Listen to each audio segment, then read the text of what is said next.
Hello everyone, it's me Pavlo with the melodic daily dose of Ukrainian accent for you. Today we are going to talk about unusual device for FiiO. It's a new R2R DAC with tubes named Warmer.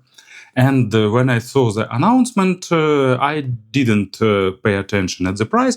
I thought automatically it's tubes, it's R2R, it means like $1,000+ for any established brand, and FiiO usually pricing below regular prices on market, so it will be like $700-800 or so. But to my surprise, appeared that it costs only $350, and that changes a lot. I understood that I definitely need to try it, so I asked for a loaner unit at local distributor, and here we are. Let's have a closer look, and let's find out what this digital to analog converter capable of giving to us. Package is pretty traditional for the FiiO's bigger gear. It was packed in outer mail box, and inside you getting main product box with nice polygraphy, and it's well protected from all exterior issues during transportation, so a lot of attention put into preserving your experience with unboxing. Inside you'll get this big warning about the proper voltage selection. Here goes device itself, we'll pull it out later, and here in the box you'll get an accessory set. So you'll get power cord, USB cable, and spare fuse. So everything, it's not much, but at the same time it's basically all you need for this device to make it work. In terms of design, FiiO continues to use that perfect aesthetics they found for their K15 and K17, and it looks great.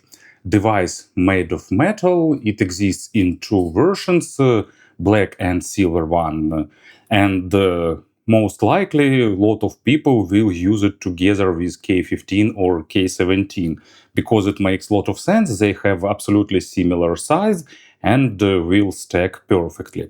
Actually, most likely you don't want to put it right on top or underneath K15 and K17 because in full according to its name, this device gets warm when it's operating. You can see tubes here inside, and they emit a significant amount of hot air. Not like super overheating, but still probably it's better to keep some spacing and keep it open from the top.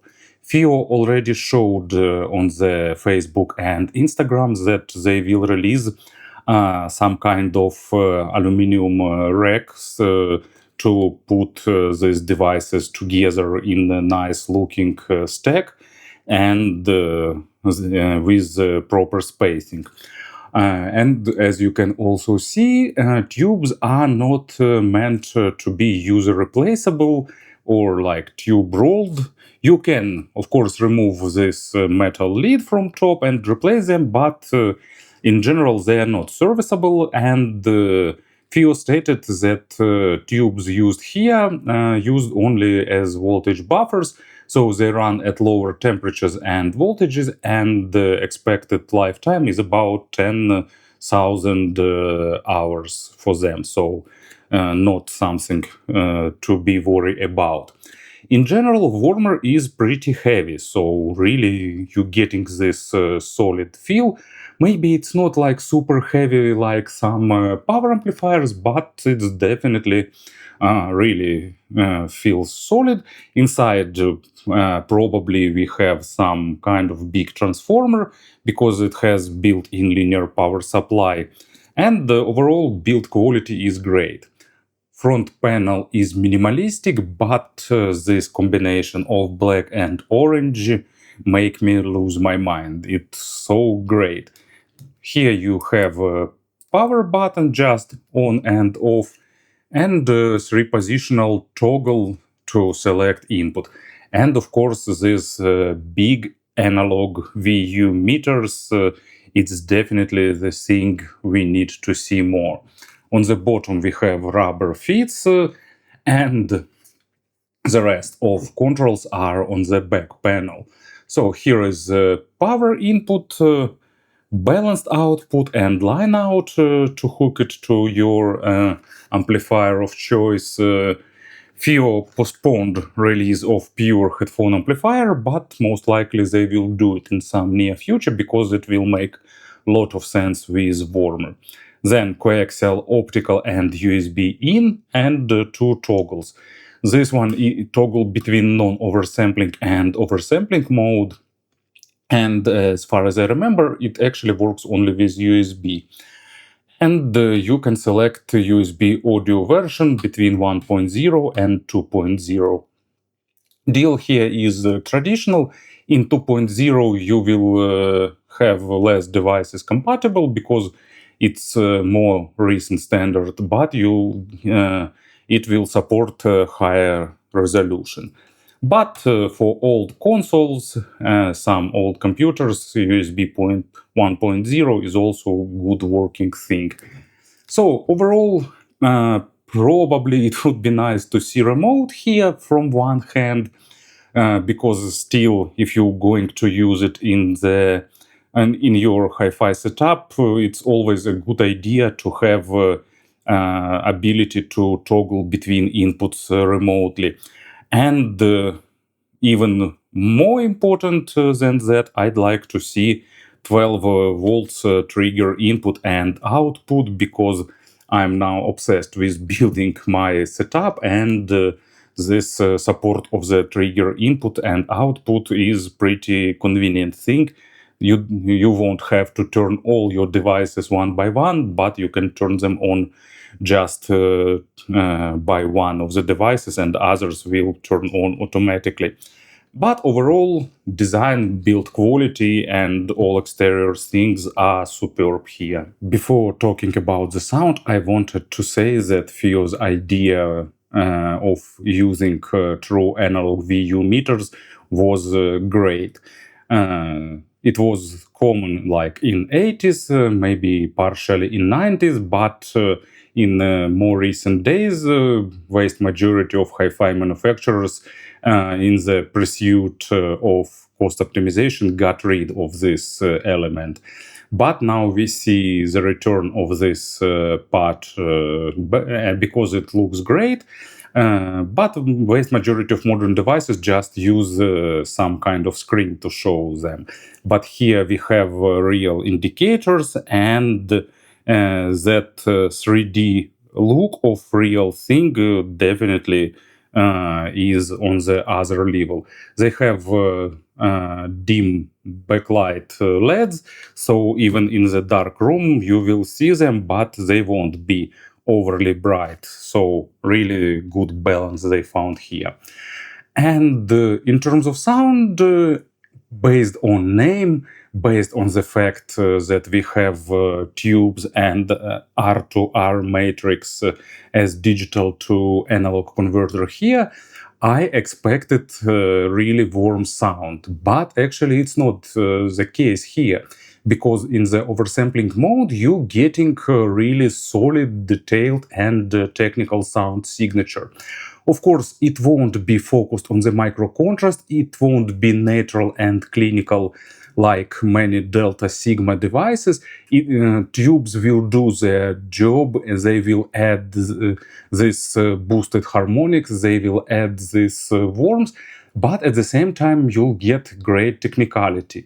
And in the non-oversampling mode you can enjoy laid back and definitely warmer signature. It won't be overly warm, but it will be more relaxed.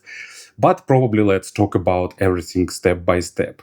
So bass goes really deep, it's tight, impactful, and well controlled when you turn on oversampling mode.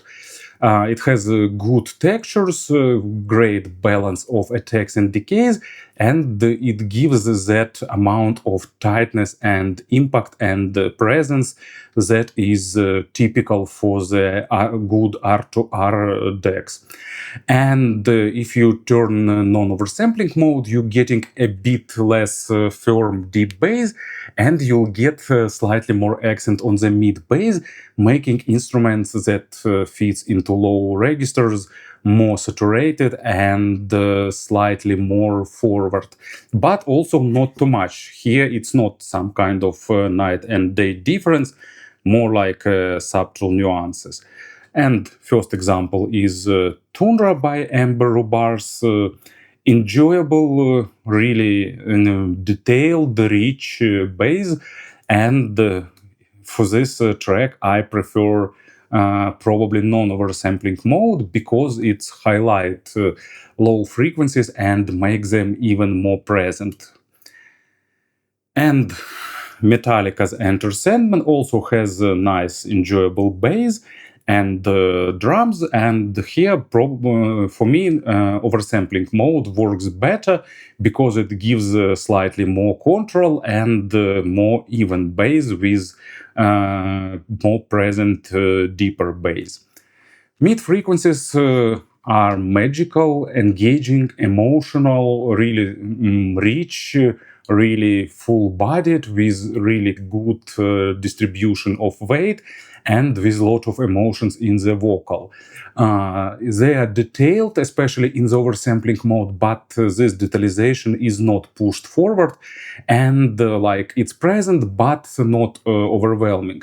It's kind of liquid mid representation when each note like transitions smoothly into other, but at the same time they are well separated. Imaginary stage is also pretty good in the oversampling mode, and in the non-oversampling mode it became slightly more intimate, but for example, for the vocal performances, it really boosts your engaging a lot. And first example for the mid frequencies, it's Leïla Martial Talk, and it's great recorded female vocal with minimalistic accompaniment, and it sound actually it sounds great in both modes, but probably I prefer non-oversampling one a little bit more here because it like gives you slightly more relaxed type of representation, and it sounds more effortless here. And Pain of Salvation, Silent Gold, also stellar vocal performance, but I prefer here oversampling mode because it gives slightly more nuances and accents on the accompanying instruments, which are great here. And the treble, it's not forward, it's not energetic and sharp. In the oversampling mode, it's just balanced, not fatiguing, but not overly pushed back. In the non-oversampling mode, it became slightly laid back. It's also detailed and present with good extension, but amount of energy put in the high frequencies reduces a little bit, and it gives you slightly more like comfortable type of tuning, and both options are also great and enjoyable. So Queen Bicycle Race sounds great in both modes too, but here I prefer a non-oversampling one because that part with bicycle bells sounds a bit too sharp on my system with speakers, and turning on non-oversampling mode balancing this really well. And Sony Rollins St. Thomas, here we go for the oversampling mode to get like more details and more presence for the saxophone. I tried with FiiO K9 Pro as headphones amplifier with different headphones.